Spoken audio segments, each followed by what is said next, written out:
الحمد للہ الذی ہدانا لہذا وما كنا لنہتدی لولا ان ہدانا اللہ الصلاۃ والسلام علی من لا نبی بعدہ وعلی آلہ واصحابہ الکرام البررہ اما بعد قال اللہ تبارک وتعالی فی کلامہ المجید والفرقان الحمید اعوذ باللہ من الشیطان الرجیم بسم اللہ الرحمن الرحیم ومن احسن قولا ممن دعا الى اللہ وعمل صالحا وقال اننی من المسلمین صدق اللہ العلی العظیم رب اشرح لی صدری ویسر لی امری واحلل عقدۃ من لسانی یفقہوا قولی رب یسر ولا تعسر وتمم بالخیر۔ معزز حاضرین اور بہت ہی قابل احترام ماؤں اور بہنوں، اللہ رب العزت کا شکر اور احسان ہے کہ اس نے آج ہمیں اس بات کی توفیق بخشی کہ ہم اپنے داعیانہ منصب کے حوالے سے اور اس مقصد کے حوالے سے جس کے لیے اللہ تبارک و تعالیٰ نے سارے انسانوں کے درمیان سے ہماری بحیثیت امت مسلمہ کے تشکیل فرمائی ہے، ہم یہاں جمع ہیں۔ ویسے یہ بات کچھ عجیب سی لگتی ہے کہ جس امت کو اللہ تبارک و تعالیٰ نے ایک خاص مشن اور ایک خاص مقصد کے ساتھ سارے انسانوں کے درمیان سے منتخب کیا ہو، جس کی تشکیل ہی اللہ تبارک و تعالیٰ نے ایک خاص نشانے کے ساتھ فرمائی ہو، اور اس کو جتنے اعزازات، جتنے ایوارڈز اور ریوارڈز اللہ تبارک و تعالیٰ نے اس کے حق میں اپنی کتاب میں اور حضور نبی کریم صلی اللہ علیہ وسلم نے اپنی بشارتوں میں اس کا مستحق اس کو ٹھہرایا ہو، جتنے لقب اس کو اس حوالے سے دیے گئے ہوں، اس امت کو یہ بات یاد دلانی پڑے کہ تم امت خیر ہو، تم امت وسط ہو، تم وہ امت ہو جس کو اللہ تبارک و تعالیٰ نے انسانوں کے سامنے حق کی گواہی کے لیے منتخب کیا ہے، جس کو یہ بات بتلانی پڑے کہ تم اللہ تبارک و تعالیٰ کے انبیاء علیہ السلام کے سلسلے کے خاتمے کے بعد انبیائی مشن کے وارث اور علمبردار ہو، جس کو یہ بات بتلانی پڑے کہ تمہیں اللہ تبارک و تعالیٰ نے دعوت کے مشن اور دعوت کے جو ہے اس مقصد کے ساتھ اس دنیا میں جو ہے ایک خاص اعزاز اور اکرام دے کر کے اللہ تبارک و تعالیٰ نے تمہارا انتخاب کیا ہے۔ ظاہر ہے کہ یہ ہمارا ایک شناخت کا بحران، اپنے آپ کے پہچاننے، اپنے منصب کے پہچاننے، اپنی ذمہ داریوں کے پہچاننے، ذمہ داریوں کے حوالے سے سرگرمیوں کے پہچاننے، اس کے سلسلے میں ایک بحران ہے، ایک کرائسس ہے اپنی جو ہے آئیڈینٹی کا، جس میں یہ امت بدقسمتی سے آج مبتلا ہے۔ اور ظاہر ہے کہ جب امتیں اپنی شناخت کے بحران میں مبتلا ہوتی ہیں، اپنے آپ کو پہچانتی نہیں ہیں، تو اللہ تبارک و تعالیٰ نے قرآن مجید میں یہ بات کہی کہ تم اللہ کو بھلا نہ دینا، اللہ کے حوالے سے جو شناخت تمہاری متعین کی گئی ہے اس کو تم نہ بھلا دینا۔ اگر تم نے ایسا کیا تو فَأَنْسَاهُمْ أَنفُسَهُمْ، تمہیں اللہ تبارک و تعالیٰ اپنی شناخت کے بحران میں مبتلا کر دے گا۔ اور آج اس گلوب کی سطح پر، اس عالم کی سطح پر نظر ڈال کر کے ہم دیکھیں تو ہم محسوس کریں گے اس کڑوے سچ کو، ہم محسوس کریں گے اس کڑوی حقیقت کو کہ یہ امت آج اپنی شناخت کے بحران سے اور اپنی بنیادی پہچان کے حوالے سے ایک طرح کے بحران میں یہ امت مبتلا ہے۔ جب اس طرح کے بحران میں امتیں مبتلا ہوتی اور اپنے آپ کو بھلا دیتی ہے تو پھر اس شناخت کے حوالے سے جو کچھ اعزاز، جو کچھ اکرام اللہ تبارک و تعالیٰ نے اس کو دیا ہے، اس سے بھی وہ محروم ہو جاتی ہے۔ اور ہم اسی کو جو ہے سمجھ لیجئے کہ بھگت رہے. یہی ہمارا جو ہے سب سے بڑا دردناک پہلو ہے کہ یہ امت وسط ہونے کی حیثیت کو جب اس نے فراموش کیا، امت دعوت ہونے کی حیثیت کو جب اس نے فراموش کیا، امت شہادت ہونے کی حیثیت کو جب اس نے فراموش کیا، جب یہ بھول گئی کہ اس کے ذمہ یہ ہے کہ سارے انسانوں تک اس کلام کو اللہ تبارک و تعالیٰ کے اور حضور نبی کریم صلی اللہ علیہ وسلم کی زندگی، آپ کی اس پاکیزہ زندگی کو، پوتر جیونی کو سارے انسانوں تک پہنچایا جائے، جب اس کو یہ بھول گئی، اس سے یہ دستکش ہو گئی، اپنے ہاتھ اس نے کھینچ لیے، تو اس کے نتیجے میں اس حوالے سے جتنی رحمتیں اس کے دامن گیر ہونی چاہیے تھی ان سب سے بھی یہ محروم، ساری زحمتیں اس کے حصے میں آ گئی. تو ہم یہاں پر اسی لیے جمع ہے کہ یہ تذکیر اور یاد دہانی ہم اپنے آپ کو کرنا چاہتے ہیں، ہم اپنے آپ کو یاد دلانا چاہتے ہیں، اور اپنے آپ کی جو ہے سمجھ لیجئے اس بھولے ہوئے سبق کو تازہ کرنا چاہتے ہیں کہ اللہ تبارک و تعالیٰ نے حضور نبی کریم صلی اللہ علیہ وسلم کے بعد، حضور نبی کریم صلی اللہ علیہ وسلم اور آپ سے پہلے کے سارے انبیاء علیہ السلام کے جس مشن کا، جس مقصد کا ہمیں وارث بنایا، علمبردار بنایا ہے، اس مقصد کے حوالے سے ہماری ذمہ داریاں کیا ہیں اور ان ذمہ داریوں کو ہمیں کیسے ادا کرنا ہے. برادران محترم اور معزز خواتین، قرآن مجید کو جب ہم اس پہلو سے دیکھتے ہیں، ہمیں جو ہے یہ بات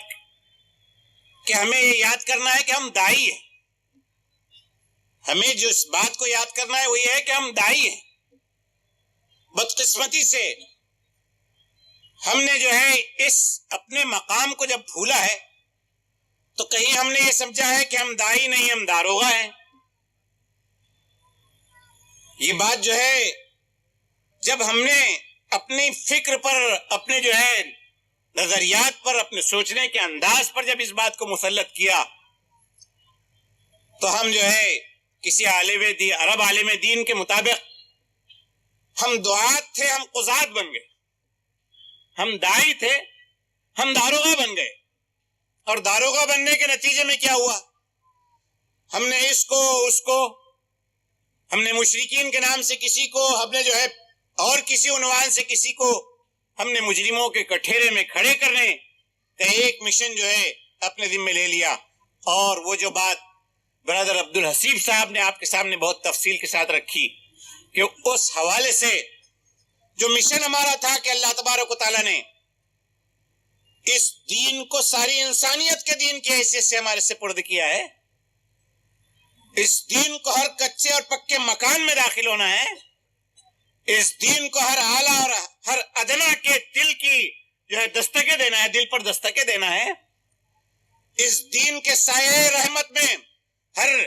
نیچے کی شرینی کے اور اوپر کی شرینی کے جو ہے فرد کو، انسانی معاشرے کی، اس کو جو ہے اس تک اس کو پہنچنا ہے. ساری ورن ویوستھا کے حوالے سے انسانوں کے درمیان جو تفریقیں اور ڈسکریمنیشنز ہے ان سب کو اس دین کی بنیاد پر مٹا دینا ہے اور مٹ جانا ہے. اور سب کو لقد کرمنا بنی آدم کہ یہ آدم کے بیٹے ہیں اور آدم کے بیٹے ہیں تو سب مکرم ہیں، سب پرتشٹھت ہیں، سب ریسپیکٹفل ہیں، سب معزز ہیں. یہ جو اس دین کا پہلو تھا، یہ پہلو اس حوالے سے یہ کہ یہ دین جو ہے یہ دنیا کے سارے انسانوں کے لیے، گوروں کے لیے، کالوں کے لیے، عرب کے لیے ہیں، عجم کے لیے ہیں، یہ سارے انسانوں کے لیے. جغرافیکل حدود جو ہو سکتی ہیں، جغرافیائی قید بندیاں جو ہو سکتی ہے وہ اس کے آڑے نہیں آتی ہے. رنگ و نسل کی تفریقیں اس میں حائل نہیں ہوتی ہے. زبان اس کے فرق جو ہے یہ متاثر نہیں کرتے ہیں. تہذیب، سنسکرتی اور کلچرل جو فرق اقوام کے درمیان ہو سکتے ہیں وہ بھی جو ہے حد بندیاں یہاں قائم نہیں کر سکتے ہیں. یہ سب کے لیے یہ دین ہے. اس حوالے سے اس مشن کو جو ہمیں تھامنا چاہیے تھا، ہم نے اس مشن کو نہیں تھاما. ہم نے اس مشن کو جو ہے اس حوالے سے مضبوطی کے ساتھ اس مشن کے جو ہے ہم علمبردار نہیں بنے، اور نتیجتاً یہ دین جو سب کا تھا، یہ دین جس کو سب کے لیے جو ہے اللہ تبارک و تعالیٰ نے کافۃ للناس بشیرا و نذیرا جو یہ بات کہی تھی کہ ہم نے ساری انسانیت کے لیے، سارے لوگوں کے لیے آپ کو بشیر نذیر بنا کر کے بھیجا ہے، خوشخبری دینے والا بنا کر کے بھیجا ہے۔ جس پہلو کو ہم نے نظر انداز کیا، ہم نے جب اس پہلو کو نظر انداز کیا کہ آپ کو سارے عالم کے لیے، ایک ایک فرد بشر کے لیے رحمت بنا کر کے بھیجا گیا ہے، اس پہلو کو جب ہم بھولے تو ہم نے بہت ساری جو ہے غلطیاں اپنی زندگی میں کی، بہت سارے غلطیاں ہم نے کی، اور ان غلطیوں کے نتیجے میں بہت سارے جو ہے مسائل کے خود ہم شکار بن گئے۔ تو ضرورت اس کی ہے کہ ہمیں یہ بات یاد کی جائے، ہم یہ بات یاد کریں، اس بات کو تازہ کریں، اس بات کا جو ہے اعادہ کریں کہ اللہ تبارک و تعالیٰ نے ہمیں جو ہے داعی بنا کر کے ایک داعی امت کی حیثیت سے کھڑا کیا ہے۔ ہم یہ بات جانتے ہیں، قرآن کے وہ سارے حوالے ہمارے سامنے ابھی بھی آئے ہیں، مختلف اوقات میں بھی ہمارے سامنے آتے ہیں کہ انسانیت کی ہدایت، جس طرح سے انسانیت کی مادی ضروریات پوری کرنا، اس کے جسمانی وجود کے لیے جو ضرورتیں انسان کی ہے، غذا ہے، ہوا ہے، پانی ہے، اور جو کوئی ضرورتیں ہو سکتی ہے، جس طرح سے ایک خالق ہونے کی حیثیت سے اللہ تبارک و تعالیٰ نے کہا کہ ما ترى فی خلق الرحمن من تفاوت فرجع البصر ينقلب الیک البصر خاسئا وهو حسیر، کہ کارخانہ قدرت اللہ تبارک و تعالیٰ نے جو پیدا کیا ہے، یہ اللہ تبارک و تعالیٰ نے یہ جو لقد زینا السماء الدنیا بمصابیح، کہ یہ آسمان، اس کو جو ہے یہاں پر یہ سورج ستارے جو ہے جلا کر کے اس کو روشن کیا، یہ انسان اس کے لیے یہاں فرش زمین بچھایا گیا، یہ زمین کے سینے سے انسان کے لیے اللہ تبارک و تعالیٰ نے لہلاتی فصلیں جو اگائی، یہ یہاں اللہ تبارک و تعالیٰ نے جھرنے جو پیدا کیے، یہ جو دریا بہائے، اور اللہ تبارک و تعالیٰ نے یہ سب کچھ انسانوں کی زندگی کے لیے جو انتظام کیا، اللہ تبارک و تعالیٰ نے کہا کہ اس میں کبھی بھی اللہ تبارک و تعالیٰ نے کہا کہ کوئی تفاوت، کوئی جو ہے نقص نہیں آتا ہے۔ اتنا بے مثال انتظام اللہ تبارک و تعالیٰ نے انسان کے مادی وجود کے لیے کیا ہے۔ پھر اسی کے ساتھ ہم یہ بات بھی جو ہے قرآن و سنت کی روشنی میں جانتے ہیں کہ یہ انتظام اس زندگی کے لیے ہے جو زندگی فانی ہے، اس زندگی کے لیے جو زندگی محدود ہے، لیمیٹڈ ہے، جس کی دھڑکنیں طے شدہ ہے، جس کی سانس کی آمد و رفت پر، آنے جانے پر، انہیلیشن اور ایکزیلیشن پر انسان کو قدرت حاصل نہیں۔ جب چاہیں اللہ تبارک و تعالیٰ نے یہ بات ارشاد فرمایا کہ لا یستاخرون ساعة ولا یستقدمون، جو وقت متعین ہے، جتنی دھڑکنیں طے ہیں، اتنی دھڑکنوں کے بعد اس دل کو ایک مرتبہ بھی دھڑکایا جا سکے، ناممکن ہے۔ ایک پل کی بھی جو ہے موت کے سلسلے میں کوئی تاخیر کی جا سکے، ناممکن ہے۔ ایک پل بھی وہ نزدیک آ جائے، پہلے ہو جائے، ناممکن ہے صاحب۔ جس زندگی کی محدودیت یہ ہے، اس کے لیمیٹیشن یہ ہے، اس کے لیے اتنا بے مثال انتظام اللہ تبارک و تعالیٰ نے فرمایا، اتنا بے مثال انتظام اللہ تبارک و تعالیٰ نے فرمایا۔ اور جس زندگی کے بارے میں اس نے یہ بات فرمائی کہ وہ زندگی ابد الآباد کی، ہمیشہ کی زندگی ہے، ہمیش کی زندگی ہے، امر جیون ہے، جہاں پر پھر انسان کو مرنا نہیں ہے، اس زندگی کے لیے وہ سراپر رحمت ذات اللہ تبارک و تعالیٰ کی کوئی اہتمام نہ کرے، ایسا نہیں ہو سکتا۔ اسی لیے ہم یہ بات جانتے ہیں کہ جو انسان اول تھے وہ نبی اول بھی تھے، وہ رسول اول بھی تھے، اور جب ان کو اس زمین پر اللہ تبارک و تعالیٰ نے جو ہے روانہ فرمایا تو کہا کہ قُلْنَا اهْبِطُوا مِنْهَا فَإِمَّا يَأْتِيَنَّكُم مِّنِّي هُدًى فَمَن تَبِعَ هُدَايَ فَلَا خَوْفٌ عَلَيْهِمْ وَلَا هُمْ يَحْزَنُونَ، کہ زمین پر جاؤ، تمہارے لیے مستقر و متاع الی حین، اس سے پہلے کہا کہ وہاں پر تمہارے لیے سامان زندگی ہم نے مہیا کیا ہے، زندگی کی جتنی ساعتیں تمہارے لیے طے کی ہے، اس کے لیے سامان زندگی ہم نے دیا ہے صاحب۔ اور اسی کے ساتھ یہ کہا کہ تمہارے لیے ہماری طرف سے ہدایت کا، رہنمائی کا، گائیڈنس کا، مارگدرشن کا سلسلہ بھی جاری رہے گا۔ یہ بھی اللہ تبارک و تعالیٰ نے ذمہ داری لی، اور اس ذمہ داری کو اللہ تبارک و تعالیٰ نے نبھا بھی، اسی لیے یہ بات ہمارے سامنے آئی کہ ہر قوم جو اس زمین پر اللہ تبارک و تعالیٰ نے پیدا فرمائی، جو انسانی گروہ بھی اس زمین کے کسی خطے میں بھی آباد ہوا، تو اللہ تبارک و تعالیٰ نے کہا کہ لِكُلِّ قَوْمٍ ہاد، ہر انسانی گروہ کے لیے ہدایت دینے والے کا انتظام ہم نے کیا۔ بلکہ قرآن مجید تو یہ کہتا ہے کہ وَمَا أَرْسَلْنَا مِن رَسُولٍ إِلَّا بِلِسَانِ قَوْمِهِ، جہاں جس جیوگرافیکل ریجن میں وہ انسانی آبادی جو ہے بسی، اور وہاں ان کے لیے جو زبان جو تھی، جس زبان کو وہ سمجھ سکتے تھے، اس زبان میں ہدایت کا انتظام اللہ تبارک و تعالیٰ نے فرمایا۔ اتنی نزاکت، اتنی جو ہے اہتمام کی کیفیت اللہ تبارک و تعالیٰ کی جانب سے اللہ تعالیٰ نے جو ہے اس کو ملحوظ رکھا اور انسانیت کی رہنمائی فرمائی۔ پھر انسانیت کے رہنمائی کے لیے انسانوں کے درمیان سے اپنے جن بندوں کو چنا وہ انسانیت کے بحیخہ بندے، انسانیت کے لیے سراپر درد ان کے سینوں میں جو ہے موجود ہوتا۔ وہ کہتے کہ ربی انی دعوت قومی لیلا و نہارا، اے میرے رب تیرے حکم پر میں نے اپنی قوم کو صبح و شام پکارا، صبح و شام میں نے ایک کر دیے، میں انہیں بلاتا رہا، اعلنت لہم و اسررت لہم اسرارا، میں نے چوراہوں پر، نکڑوں پر، بازاروں پر، محفلوں میں، مجلسوں میں، اجتماعات میں، گیدرنگز میں اعلانیہ ان کو پکارا، وہ اسررت لہم اسرارا، چپکے ایک ایک کے کان میں جا کر کے، اے رب میں نے تیرے اس پیغام کو جو ہے ان تک پہنچانے کی کوشش کی۔ تو جن بندوں کا انتخاب کیا ان بندوں نے اس پیغام کو پہنچانے کے لیے اتنا اخلاص، اتنی دردمندی، اتنا اضطراب، اتنی بے چینی، اتنا جو ہے فوج لینے کی کیفیت، اتنی جتن کرنے کی کیفیت، جس کیفیت کے ساتھ اللہ تبارک و تعالیٰ نے اس کام کے لیے اپنے بندوں کو منتخب کیا۔ سارے انبیاء کی تفصیلات سورہ انبیاء، سورہ شعراء، اور اس طرح قرآن مجید کے سینے میں انبیاء کی داعیانہ زندگیوں کے وہ سارے نقوش اور آثار، اس کو قرآن مجید نے پیش کیا ہے کہ انسانیت کی رہنمائی اور انسانیت کی ہدایت کے لیے جن برگزیدہ بندوں کا انتخاب کیا گیا، جن جو ہے مقدس نفوس کو، جن پاکیزہ نفوس کو اللہ تبارک و تعالیٰ نے اس کام کے لیے چنا، ان پاکیزہ نفوس نے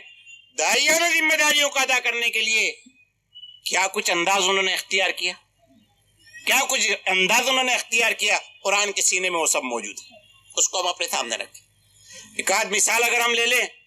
تو قرآن مجید جو ہے وہ رجل یاسین کو پیش کرتا ہے، وَجَاءَ مِنْ أَقْصَى الْمَدِينَةِ رَجُلٌ يَسْعَىٰ قَالَ يَا قَوْمِ اتَّبِعُوا الْمُرْسَلِينَ اتَّبِعُوا مَن لَّا يَسْأَلُكُمْ أَجْرًا وَهُم مُّهْتَدُونَ وَمَا لِيَ لَا أَعْبُدُ الَّذِي فَطَرَنِي وَإِلَيْهِ تُرْجَعُونَ۔ وہ پورا نقشہ قرآن مجید نے پیش کیا،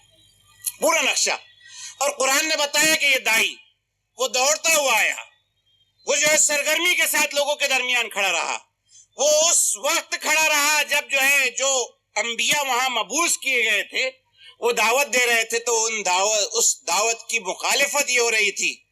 کہ ہم تم کو جو ہے قالوا انا تطیرنا بکم لئن لم تنتہوا لنرجمنکم ولیمسنکم منا عذاب علیم، کہ تم اس دعوت سے،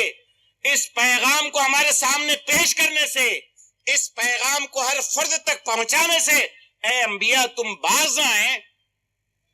تو ہم تم کو پتھر مار مار کر کے ہلاک کر دیں گے، اور شدید قسم کے عذاب اور سزا سے تمہیں جو ہے ہم کنار کر دیں گے۔ عین اس وقت یہ دوڑتا ہوا آیا اور اس نے کہا کہ اے میری قوم کے لوگوں اس دعوت کو قبول کر لو۔ قرآن دائی کے اعتبار سے اس نقشے کو پیش کرتا ہے، اور قرآن بتلاتا ہے کہ دعوت کے سلسلے میں ان فَعَزَّزْنَا بِثَالِث، قرآن مجید نے کہا کہ تیسرے سے ہم نے مدد کی، ہم نے 2 بھیجے اور پھر تیسرے سے ہم نے مدد کی، اور وہ تینوں مل کر کے جب کھڑے ہوئے تو اللہ تبارک و تعالیٰ کے دین کو جب انہوں نے پیش کیا، اس کے نتیجے میں آنے والی ساری مصیبتوں کو بڑی خوش دلی کے ساتھ انہوں نے قبول کیا۔ بڑی قرآن پیش کرتا ہے ہمارے سامنے دائی کے نقشے کے اعتبار سے۔ خود وہ رجل یاسین، وہ یاسین، سورہ یاسین میں جس فرد کا تذکرہ ہے، قرآن مجید کہتا ہے کہ جب وہ انبیاء کی حمایت میں، ان کی دعوت کی آواز میں ہم آواز بن کر کے وہ کھڑا ہوا، تو قرآن مجید یہ کہتا ہے کہ لوگوں نے اس کو ہلاک کر دیا، اور اس نے اپنی ہلاکت کو گوارا کیا. اتنا مخلص اس مشن کے تئیں کہ اپنی ہلاکت اور اپنی بربادی کو گوارا کیا, لیکن اس مشن سے رک جائے اس کو برداشت نہیں کیا, اس کو گوارا نہیں کیا اور اس پر سمجھوتا نہیں کیا کوئی. موسیٰ علیہ السلام کے حوالے سے لے لیں, وہ جادوگر جو صبح میں یہ کہہ رہے تھے کہ اِنَّ لَنَا لَأَجْرًا إِن كَانُوا نَحْنُ الْغَالِبِينَ, کہ اگر ہم موسیٰ کے مقابلے میں غالب ہو جائے تو کیا ہم کو ایوارڈ دیا جائے گا. یعنی زبانیں لٹکائے ہوئے تھے, اتنی دنیا داری کی کیفیت ان کی تھی. لیکن جب ایمان داخل ہوا اور دائی کی حیثیت سے پھر دائی کی حیثیت سے کھڑے رہے, تو اس نے کہا آمنتم قبل ان آذن لکم, کہ کیا تم میری اجازت کے بغیر ایمان لے آئے, اور تم بھی یہ کہہ رہے ہو کہ آمنا برب موسیٰ و ہارون, ہم رب موسیٰ اور ہارون پر ایمان لے آئے, تم بھی ایمان لے آؤ, تم یہ کہنے لگے ہو. لَأَكِيدَنَّ لَأُقَطِّعَنَّ أَيْدِيَكُمْ وَأَرْجُلَكُمْ مِنْ خِلَافٍ, میں تمہارے ہاتھ پیر مخالف سمتوں سے کٹوا دوں گا. اور دوسرے مقام پر اور کہا کہ وَلَأُصَلِّبَنَّكُمْ, تمہیں سولیوں پر لٹکا دوں گا. حضرت ابن عباس رضی اللہ تعالیٰ عنہ نے کہا کہ وہ جو صبح میں اپنی فتح اور نصرت کے جوش سے بھرے ہوئے تھے موسیٰ علیہ السلام کے مقابلے میں, شام ہوتے ہوتے گوشت کے ٹکڑوں میں تبدیل ہو گئے. اتنے مخلص, اتنا اخلاص. اور کب یہ پل کی پل میں آنے واحد میں برسوں سے سن رہے ہیں, برسوں سے چیزیں سمجھائی جا رہی ہے, شعور بالیدہ کیا جا رہا ہے اور بنایا جا رہا ہے, فکر پروان چڑھ رہی ہے, اور پھر وہی معاملہ. ایسا نہیں ہے. بس ادھر یہ حقیقت کو جانا اور ادھر پھر اس کے تقاضوں کو پورا کرنے کے لیے کھڑے ہوئے, اور ادھر اس کے کام آ گئے. قرآن مجید یہ پیش کرتا ہے ان ساری چیزوں کے پیش کرنے کے حوالے سے. حضور نبی کریم صلی اللہ علیہ وسلم کا داعیہ نوسوا, اس کو قرآن مجید پیش کرتا ہے. آپ صلی اللہ علیہ وسلم کی حیثیت کو بحیثیت داعی اعظم قرآن مجید پیش کرتا ہے, تو قرآن مجید کہتا ہے کہ لعلک باخع نفسک علی آثارہم ان لم یؤمنوا بہذا الحدیث اسفا, کہ کیا یہ ایمان نہیں لاتے ہیں, آپ کی دعوت کو قبول کر کے نہیں دیتے ہیں. آپ جن حقیقتوں, جن حقانیتوں, جن صداقتوں, جن سچائیوں, جن اصولوں, جن سدھانتوں کی طرف انہیں بلانا چاہتے ہیں, اخلاق کے جن اصولوں سے انہیں واقف کروانا چاہتے ہیں, ان کی زندگی میں در آئی جن خرابیوں کو آپ ان کی زندگی سے دور کر دینا چاہتے ہیں, آپ ان کو فلاح سے اور کامیابی کی جس منزل سے ہمکنار کر دینا چاہتے ہیں, اس پر یہ ایمان نہیں لا کر کے دیتے ہیں, تو کیا آپ اپنے آپ کو گھلا کر کے اس اضطراب, اس بے چینی, اس پریشانی اور اس سوز و گداز میں ہلاک کر لیں گے آپ؟ فذکر انما انت مذکر لست علیہم بمسیطر, آپ تذکیر کیجئے,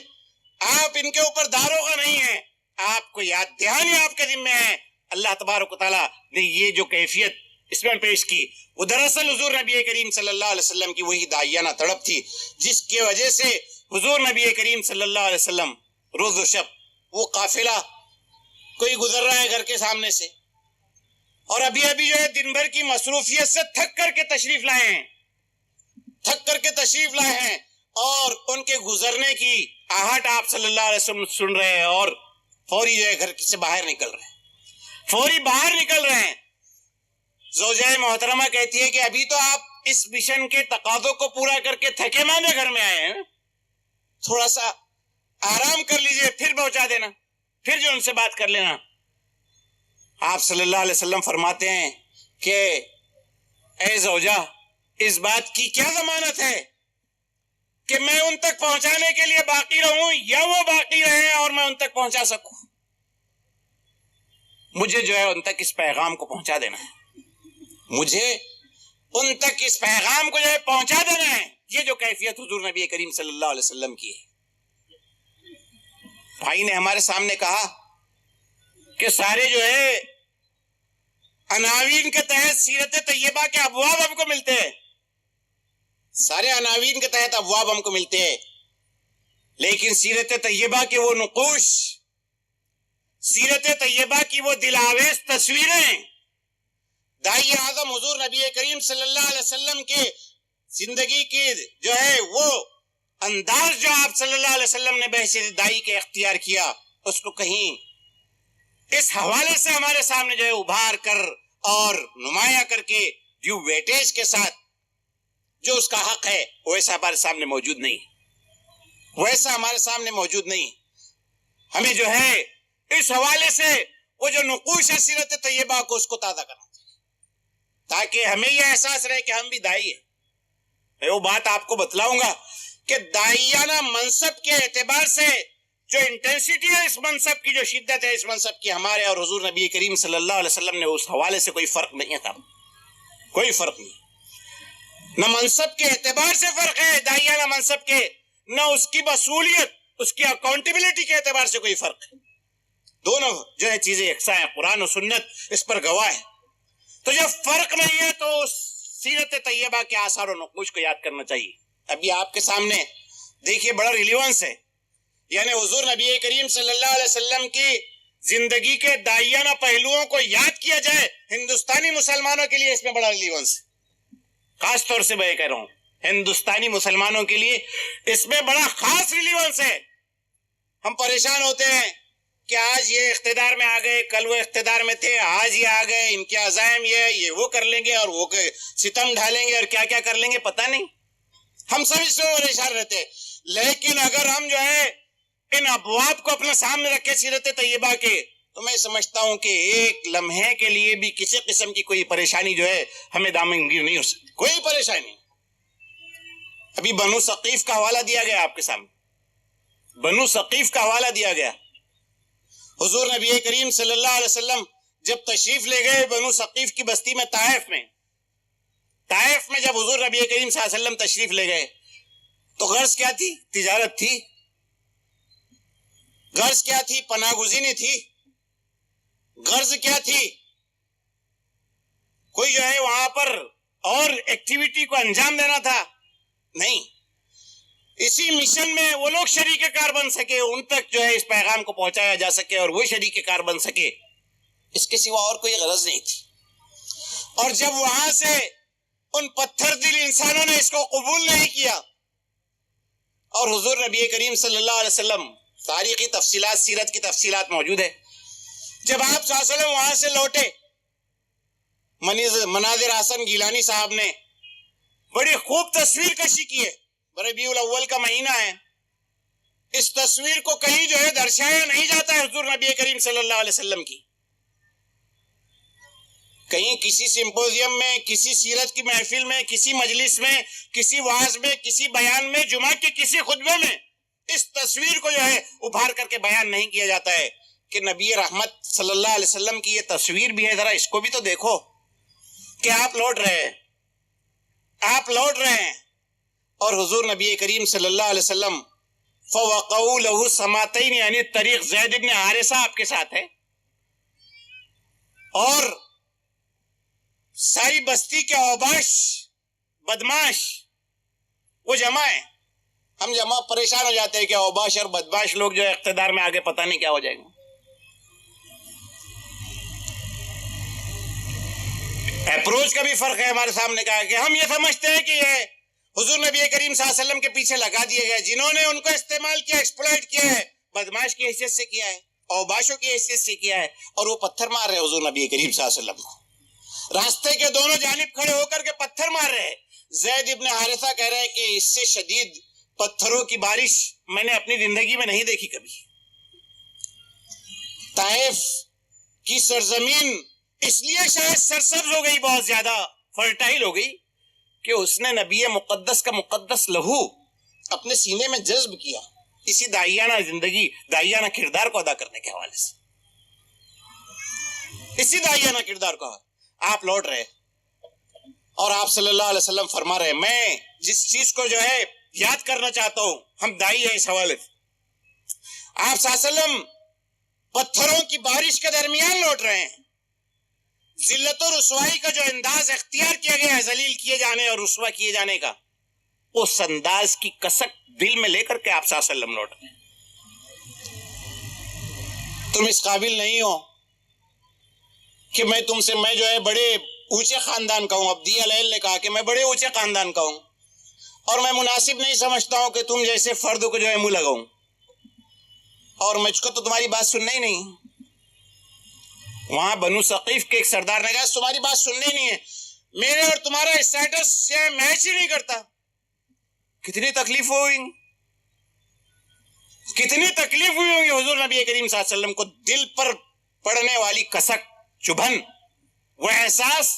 اور جسموں پر پڑنے والی چوٹ، اس کے احساسات، اس کے ساتھ آپ صلی اللہ علیہ وسلم لوٹ رہے ہیں. دونوں چیزیں اس کے ساتھ آپ صلی اللہ علیہ وسلم لوٹ رہے ہیں. اور آپ صلی اللہ علیہ وسلم جب جو ہے ایک جگہ ٹھہرتے ہیں تو دستے دعا جب اٹھاتے ہیں، اللہم الیک اشکو ضعف قوتی وقلت حیلتی وحوانی علی الناس یا رب العالمین الی من تکلنی الی بعید یتجہمنی او الی عدو ملکتہ امری. اے اللہ تیرے حضور میں شکوہ کرتا ہوں تو شکوہ بنو ثقیف کی بدماشیوں کا نہیں، بنو ثقیف کی شرارتوں کا نہیں، بنو ثقیف کی دل میں چبو دینے والی باتوں کا نہیں، بنو ثقیف کے ان لڑکوں کی پتھروں کی بارش کے نتیجے میں جو سر کا خون پیر تک آ گیا، اس کا شکوہ نہیں. شکوہ اپنے زخموں کو دکھا دکھا کر کے اللہ کی جوش کو جو ہے غضب میں لانے کا شکوہ نہیں. اللہم الیک اشکو ضعف قوتی، ہے اللہ جس بات کا شکوہ تجھ سے ہے وہ یہ ہے کہ شاید میں نے اپنی قوت پوری جھونکی نہیں ہے ابھی، میں اپنی ناتوانی اور اپنی کمزوری کا اللہ تجھ سے شکوہ کرتا ہوں. اے اللہ میں جس چیز کا تجھ سے شکوہ کرتا ہوں وہ یہ ہے کہ وقلت حیلتی، میری تدبیر کی کمی کا اللہ میں تجھ سے شکوہ کرتا ہوں. تدبیر کی کمی کہ میں نے ابھی ایفرٹس نہیں لیے، میں نے ابھی جتن نہیں لیے، میں نے جو راہ اختیار کرنی چاہیے تھی، میں نے جو اسٹریٹجی بنانی چاہیے تھی، میں نے جس انداز میں اس دین کو تیرے بندوں تک پہنچانا چاہیے تھا، شاید اس کے لیے جو اسلوب و انداز میں نے اختیار کرنا چاہیے تھا، قلت حیلتی، میں شکوہ کرتا ہوں. تو اس بات کا شکوہ کرتا ہوں کہ میں تو ناتواں ہوں، میں ناتواں ہوں، میں کمزور ہوں، میں پسماندہ ہوں اس معاملے میں پیچھے رہ گیا ہوں. لوگوں کے مقابلے میں اپنے ان ایکٹیونیس کا اللہ تجھ سے شکوہ کرتا ہوں. وحوانی علی الناس، لوگوں کے مقابلے میں اپنی بے وضاحتی کا اللہ تجھ سے شکوہ کرتا ہوں. یا رب العالمین الی من تکلنی، اے رب العالمین کن حالات کے سپرد تو مجھے کرتا ہے. پھر وہ کچھ اور باتیں آپ صلی اللہ علیہ وسلم نے فرمائی، اور اس کے بعد جو بات آپ صلی اللہ علیہ وسلم نے فرمائی کہ اللہ ان لم یکن علی غضبک فلا ابالی، اے اللہ اگر یہ اہانت آمیز سلوک، اگر یہ دل کو چھلنی چھلنی کر دینے والی باتیں، اگر یہ ذلیل کیے جانے والا انداز اور یہ پتھروں کی بارش اگر تیرے غضب کی وجہ سے نہیں ہے تو فلا ابالی، مجھ کو اس کی کوئی پرواہ نہیں کہ میرے سر کا خون پیر تک آ گیا. فلا ابالی، مجھ کو اس کی کوئی پرواہ نہیں. یہ ہے انداز، یہ ہے وہ دائی کا نقشہ. اور اسی روایات میں آتا ہے کہ عین اسی وقت جب حضور نبی کریم صلی اللہ علیہ وسلم اللہ تبارک و تعالیٰ سے یہ کہہ رہے تھے کہ لیکن رحمتک ہی اوسع لی، ہے اللہ تیرا دامن رحمت ہی میرے لیے پناہ گاہ ہے. تو اللہ تبارک و تعالیٰ کی رحمت کو جوش آیا اور اللہ تبارک و تعالیٰ نے حضرت جبریل کو بھیجا، اور جبرائیل علیہ السلام نے آ کر کے کہا کہ اے محمد صلی اللہ علیہ وسلم، اس بستی والوں نے جو کچھ آپ کے ساتھ کیا ہے اس کو آپ کے رب نے دیکھا ہے، اور آپ اگر کہیں تو بنو ثقیف کی اس بستی کو ان پہاڑوں کے بیچ میں پیس دیا جائے. میں جو ریلیونس جس پر لانا چاہتا ہوں، دیکھیے آپ جس تعلق پر میں لانا چاہتا ہوں وہ یہ ہے، حضور نبی کریم صلی اللہ علیہ وسلم نے فرمایا کہ نہیں، لعل اللہ ان یخرج من اصلابہم، اللہ تبارک و تعالیٰ سے مجھے امید ہے کہ اللہ تبارک و تعالیٰ ان کی جنریشن سے، ان کے نسلوں سے ان لوگوں کو کھڑا کرے گا جو اللہ تبارک و تعالیٰ کے اس پیغام کو لے کر کے کھڑے ہونے والے بنیں گے، اس کو لے کر کے کھڑے ہونے والے بنیں گے۔ اور اللہ تبارک و تعالیٰ نے کہا، اللہ کے رسول صلی اللہ علیہ وسلم نے فرمایا کہ اللہم اہدی قومی فإنہم لا یعلمون، اے اللہ ان کی ہدایت اور رہنمائی فرما کہ یہ مجھ کو جانتے نہیں ہیں، میرے مشن سے یہ واقف نہیں ہیں اور جانتے نہیں ہیں اس پہ، اس لیے ایمان نہیں لا رہے۔ بنو ثقیف کی اس بستی کا بڑا،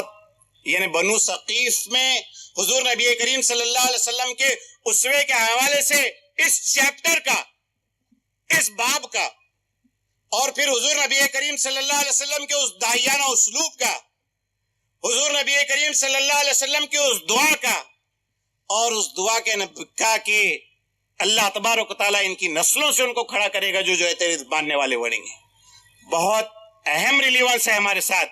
محمد بن قاسم اس ملک میں جو آئے تھے وہ بنو ثقیف تھے۔ محمد ابن قاسم ثقفی ہے، بنو ثقیف کا یہ فرد تھا۔ اور جب محمد بن قاسم اس ملک میں آئے تو میں اس ریلیونس کو یاد کرنا چاہتا ہوں کہ اللہ کے رسول صلی اللہ علیہ وسلم کی اس دعا کے نتیجے میں بنو ثقیف کی بستی سے وہ سعید نفوس جب دائرہ اسلام میں داخل ہوئے تو انہی سعید نفوس میں سے محمد بن قاسم نے آ کر کے اسلام کی روشنی کو زیادہ فروغ دینے کے سلسلے میں اس سرزمین پر جدوجہد کی کوشش کی۔ یہ ریلیونس، اس کو ہمیں سمجھنا ہے،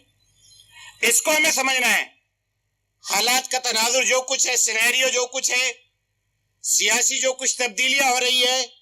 جس قسم کے فکر و نظر کے لوگ میدان سیاست میں اور ایوان سیاست میں آ گئے ہیں،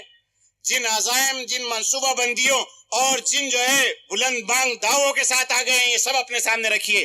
اور اس تناظر میں جس بات کو سب سے زیادہ بہت شدت کے ساتھ یاد کرنے کی ضرورت ہے وہ یہ ہے کہ ہم بھی کھڑے ہو کر کے اللہ تبارک و تعالیٰ نے جو ہمارا منصب طے کر دیا ہے کہ وَمَنْ أَحْسَنُ قَوْلًا مِّمَّنْ دَعَا إِلَى اللَّهِ، کہ اس پورے منظرنامے میں ساری انسانیت کے سامنے جس بات کو پیش کرنا ہے، جس کو احسن الاقوال اللہ تبارک و تعالیٰ نے کہا ہے، احسن الدعوات کہا ہے کہ بہترین دعوت، بہترین بات، بہترین گفتگو، بہترین پیغام، ایک گفتگو کا بہترین کنٹینٹ جس کو اللہ تبارک و تعالیٰ نے کہا ہے کہ انسان کا ناطہ اس کے رب سے جوڑ دیا جائے، انسان کا ناطہ اس کے رب سے جوڑ دیا جائے۔ یہ انسان رب کا متلاشی ہے، اس کو تلاش کر رہا ہے، اس کی جستجو میں ہے، اس لیے اس نے اس کو کر کے 36 کوٹی رب اپنے بنا لیے ہے، کیونکہ اس تک اس کے رب کی رسائی، اس کے رب تک اس کی رسائی کے لیے جس کو انگلی پکڑ کر کے اس کو پہنچانا تھا، اس نے جو ہے اس کی انگلی نہیں تھامی ہے، اس نے اس کی انگلی نہیں تھامی ہے، اور اس نے اس کو جو ہے اپنے رب سے جوڑا نہیں ہے۔ ہم کو اس کو سمجھنا ہے اور اس حوالے سے بہت اہمیت کے ساتھ اپنے اس منصب کو یاد کرنا ہے۔ میں نے آپ سے یہ بات کہی کہ دیکھیے حضور نبی کریم صلی اللہ علیہ وسلم کے داعیانہ منصب میں اور امت مسلمہ کے داعیانہ منصب میں کوئی فرق نہیں ہے۔ قرآن مجید جو ہے اس پر شاہد گواہ ہے، قرآن مجید کے ایویڈنسز اس کے اوپر موجود ہے۔ میں صرف ایک آدھ بات کہہ کر کے بات آگے بڑھاؤں گا۔ اللہ تبارک و تعالیٰ نے انبیاء علیہ السلام کے لیے قرآن میں جو ٹرم استعمال کیے ہے، دائی کے لیے جو لفظ استعمال کیا ہے، ایک تو دائی کا لفظ استعمال کیا، اور دوسرا جو لفظ قرآن مجید نے استعمال کیا ہے وہ شہید کا لفظ استعمال کیا۔ فَكَيْفَ إِذَا جِئْنَا مِن كُلِّ أُمَّةٍ بِشَهِيدٍ وَجِئْنَا بِكَ عَلَىٰ هَٰؤُلَاءِ شَهِيدًا، کہ ہر نبی کو جس ملت میں، جس قوم میں وہ مبعوث کیا گیا تھا، اس قوم کے سلسلے میں کھڑا کیا جائے گا، اور وہاں پر اس کی جو ذمہ داری تھی، اس ذمہ داری کے سلسلے میں جو اس سے پوچھا جائے گا، فَلَنَسْأَلَنَّ الَّذِينَ أُرْسِلَ إِلَيْهِمْ وَلَنَسْأَلَنَّ الْمُرْسَلِينَ، پوچھا جائے گا اس سے۔ تو قرآن مجید نے جو ٹرم استعمال کی ہے، جو اصطلاح استعمال کی ہے، وہ ہے شہید کی۔ اور قرآن مجید نے امت مسلمہ کی تشکیل کا جب اعلان کیا تو قرآن مجید نے کہا کہ كَذَلِكَ جَعَلْنَاكُمْ أُمَّةً وَسَطًا لِتَكُونُوا شُهَدَاءَ عَلَى النَّاسِ۔ شہید کی پلورل آتی ہے، شہداء جو ہے یہ پلورل فارم ہے، جمع کا صیغہ ہے۔ شہید ایک کو کہتے ہیں، ایک فرد کو، اور جب یہ کلیکٹیولی ذمہ دار بنائے گئے تو اللہ تبارک و تعالیٰ نے وہی لفظ استعمال کیا. تو علماء نے یہ بات لکھی ہے کہ ٹرم کی یکسانیت، لفظوں کی یکسانیت ذمہ داری کی یکسانیت کو بتلاتے ہیں کہ اللہ تبارک و تعالیٰ نے وہی لفظ استعمال کیا ہے. پھر حضور نبی کریم صلی اللہ علیہ وسلم کو یہ بات کہی کہ اللہ تبارک و تعالیٰ نے آپ کو داعی بنا کر کے بھیجا ہے. تو قرآن مجید نے امت مسلمہ کی بھی تشکیل فرمائی. تو قرآن مجید نے کہا کہ تم اللہ تبارک و تعالیٰ کی طرف دعوت دیتے ہو، مطلب تم بھی داعی ہو. لفظ ایک ہے، لفظ ایک ہی ہے، الفاظ ایک ہی ہے. پھر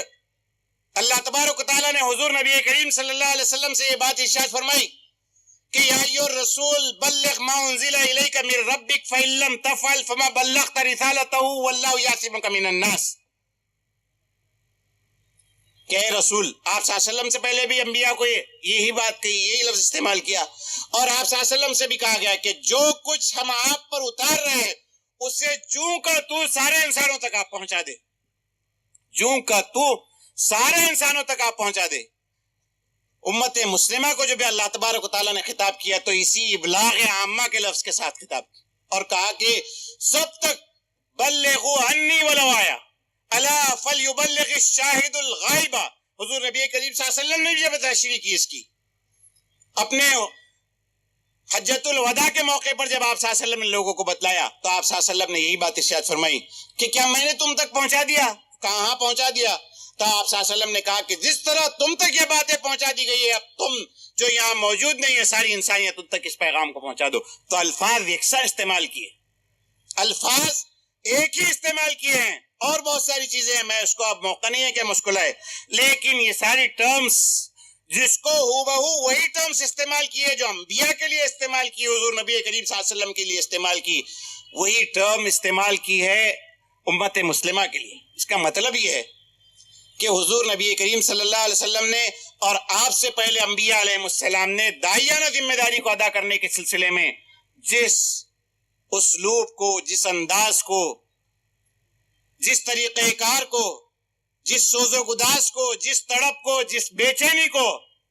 جس جو ہے انتھک جدوجہد کے انداز کو اختیار کیا تھا، اس انداز کو اختیار کیے بغیر اس منصب کے شایان نشان کردار اور رول ہم پلے نہیں کر سکتے. اور جب رسول صلی اللہ علیہ وسلم سے یہ بات کہی گئی کہ فَإِن لَّمْ تَفْعَلْ فَمَا بَلَّغْتَ رِسَالَتَهُ، کہ آپ نے اگر ابلاغ عام سارے لوگوں تک پہنچا دینے کی جو ہے اس حکم کو پورا نہیں کیا تو آپ نے حق رسالت ادا نہیں کیا. اگر ہم نے بھی اس کو انسانوں تک پہنچانے کا حق ادا نہیں کیا تو ہم نے بھی حق دعوت، حق شہادت، حق ابلاغ اس کو بھی ہم ادا نہیں کر پائیں گے. اور ظاہر ہے کہ جب رسول سے یہ بات کہی گئی کہ ہم تم سے کل باس پرس کریں گے کہ تم نے کیا تھا کہ نہیں کیا تھا، جب رسول سے یہ بات کہی گئی کہ ہم ان سے بھی پوچھیں گے جن کے درمیان تم کو بھیجا گیا تھا کہ انہوں نے تم تک پہنچایا تھا کہ نہیں پہنچایا، جب رسول کے سلسلے میں یہ بات ہے تو یہاں کے بھی سارے لوگ جو اس ملک میں مسلمانوں کے علاوہ بستے ہیں 100 کروڑ لوگ، 100 کروڑ کی آبادی اس ملک کی ہو چکی ہے، 25 کروڑ بھی ہم اپنے آپ کو تصور کر لے تو 100 کروڑ لوگ جو ہمارے گلی محلوں میں بستے ہیں، جو ربیع الاول میں اور اسی طرح کے دینی جو موسم ہمارے آتے ہیں، ان دینی موسموں میں مسلمانوں کی شان، آن بان، شان، مظاہرے وہ دیکھتے ہیں کہ یہ جو ہے ہرے ہو جاتے ہیں سب کے سب، یہ بینرز لگ جاتے ہیں، یہ لائٹنگز لگتی ہے، یہ کھانے پکتے ہیں، یہ جشن ہوتے ہیں، یہ جلوس نکلتے ہیں، یہ خطابات ہوتے ہیں، یہ سب کچھ لوگ جو دیکھتے ہیں، وہ اس کے ساتھ ساتھ لوگ یہ بھی دیکھنا چاہتے ہیں جس کی طرف اشارہ پہلے کی تقریر میں کیا گیا کہ لوگ دیکھنا چاہتے ہیں، لوگ جو ہے اس پیغام کو کہ یہ محمد عربی صلی اللہ علیہ وسلم کے پیروکار، آپ کے فداکار، آپ کے جانثار، یہ جو ہے اللہ تبارک و تعالیٰ کے اس پیغام کے جو امین بنائے گئے ہیں، اس پیغام کو لوگوں تک یہ پہنچاتے ہیں کہ نہیں پہنچاتے. ہم کو اس کے اوپر غور کرنا ہے اور اس ذمہ داری کی ادائیگی کے سلسلے میں بھرپور کوشش کرنی ہے. وہ سارے پہلو آپ کے سامنے رکھ دیے گئے کہ کہاں کہاں کیسے کیسے اس دعوت کے کام کو ہم کو انجام دینا ہے، ہم کو اسی کو انجام دینا ہے. دیکھیے میں نے آپ کے سامنے جو آیت پڑھی قرآن مجید نے اس آیت میں یہ بات کہی، آپ کے سامنے اخلاق کی بات آ گئی، آپ کے سامنے لوگوں سے ہمدردی کی بات آ گئی۔ قرآن مجید نے اس آیت کے بعد جب قرآن نے یہ کہا کہ وَمَنْ أَحْسَنُ قَوْلًا مِّمَّنْ دَعَا إِلَى اللَّهِ وَعَمِلَ صَالِحًا وَقَالَ إِنَّنِي مِنَ الْمُسْلِمِينَ، تو دعا الی اللہ یعنی دعوت الی اللہ کو جب اس نے بہترین بات کہی، اسی کے ساتھ عمل صالحہ اور قال اننی من المسلمین کی بات بھی کہی۔ بہت اہم یہ جو ترتیب ہے، ایک بہت لاجیکل ترتیب یہ ہے جس کو قرآن مجید نے پیش کیا ہے۔ جب ہماری گلی محلے بستی، جب ہماری معاشرت، جب ہماری معیشت، جب ہمارے شادی بیاہ، جب ہمارے اجتماعی معاملات، جب ہماری جو ہے بود و باش، ہماری سنسکرتی، ہماری تہذیب، ہمارا تمدن، ہمارا لوگوں کے ساتھ رہنے کا انداز، یہ سب کچھ اس کا ترجمان بن جائے گا کہ ہم اللہ تبارک و تعالیٰ کی طرف لوگوں کو بلانے والے ہیں، اسی وقت یہ ہو سکے گا کہ ہم اس جو ہے دعوت کو ادا کر رہے ہیں۔ اور قرآن مجید نے جو عمل صالح کی بات کہی، جس عمل صالح کی قرآن مجید نے یہاں بات کہی، یہ عمل صالح دراصل جو ہے اسی دعوت کے حوالے سے عمل صالح ہے، اسی دعوت کے حوالے سے عمل صالح ہے۔ یہ عمل صالح طائف کے بازاروں میں گھماتا ہے،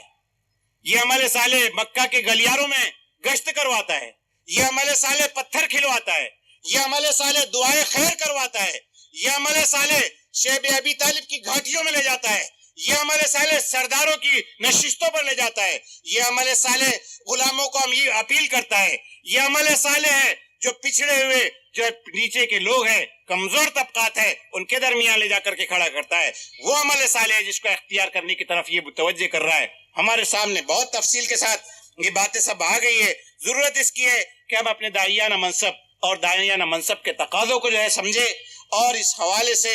ہم جو ہے بہت سنجیدگی کے ساتھ، دیکھیے آپ کہ بہت سنجیدگی کے ساتھ ملک کے بدلے ہوئے حالات میں مسلمانوں کے سامنے وے آؤٹ سوائے اس کے نکلنے کی راہ، نجات کا راستہ سوائے اس کے نہیں ہے کہ ہم جو ہے اس منصب کی ذمہ داریوں کو ادا کریں، کیونکہ قرآن مجید نے حضور نبی کریم صلی اللہ علیہ وسلم سے بھی یہی بات کہی کہ جب آپ اس کام کو کریں گے تو اللہ یعصمک من الناس، اللہ تبارک و تعالیٰ آپ کی حفاظت کا ذمہ اللہ تبارک و تعالیٰ لیتا ہے۔ ہم بھی جب اس کو کریں گے تو اللہ تبارک و تعالیٰ ہر طرح کے حالات میں ہماری حفاظت کرے گا، ہمیں کھڑا رکھے گا، ہمیں قوت دے گا، ہمیں طاقت دے گا، ہماری زبان میں جو ہے اللہ تبارک و تعالیٰ اثر پیدا کرے گا۔ اور وہ جو دعا ہم حضرت موسیٰ نے کہی تھی کہ رب اشرح لی صدری ویسر لی امری واحلل عقدۃ من لسانی یفقہوا قولی، کہ اللہ میرے سینے کو کھول دے، میری زبان کی گرہوں کو دور کر دے اور میری بات لوگوں کی سمجھ میں آ جائے۔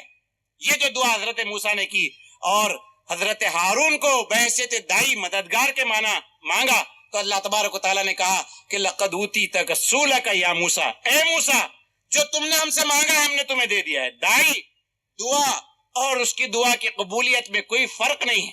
جب یہ قبول ہو جاتی ہے تو ہم کو اس کو بھی اپنے سامنے رکھنا ہوگا، اور جب ان کیفیات کے ساتھ ہم اس منصب کی ذمہ داریوں کو ادا کرنے کے لیے میدان عمل میں آئیں گے تو اللہ تبارک و تعالیٰ ہماری مدد و نصرت بھی فرمائے گا، اور اللہ تبارک و تعالیٰ پھر ہمارے لیے جو ہے آسانیاں بھی پیدا فرمائے گا، لوگوں کے دلوں کو اللہ تبارک و تعالیٰ اس پیغام کے لیے کھول بھی دے گا۔ اللہ تعالیٰ سے میں دعا کرتا ہوں کہ ان باتوں کو جو ہمارے سامنے بطور تذکیر رکھی گئی ہے، اللہ تبارک و تعالیٰ ان کو سمجھنے اور سمجھ کے اس پر عمل کرنے کی توفیق ہمیں نصیب فرمائے۔ اقول قولی ھذا واستغفر اللہ لی ولکم اجمعین فاستغفروہ انہ هو الغفور۔ اللہ اللہ اللہ اللہ اللہ اللہ اللہ اللہ اللہ اللہ اللہ اللہ